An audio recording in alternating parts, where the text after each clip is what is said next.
मतेरो प्यारे ललनवा सुबेरे गुन गुनवा मना दूंगी। मतेरो प्यारे ललनवा सुबेरे गुन गुनवा मना दूंगी।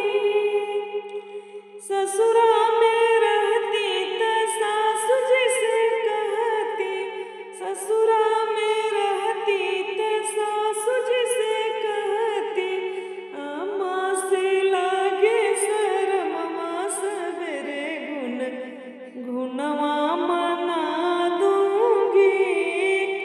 मम्मी से लागे शरमवा सवेरे गुन गुनवा मना दूंगी। मतेरो प्यारे ललनवा सुबेरे गुन गुनवा मना दूंगी। ससुरा में रहती जेठानी जी से कहती, ससुरा में रहती जेठानी जी से कहती, भाभी से लागे शरमवा सुबेरे गुन गुनवा मना दूंगी। भाभी से लागे शरमवा सुबेरे गुन गुनवा मना दूंगी। मतेरो प्यारे ललनवा सुबेरे गुन गुनवा मना दूंगी।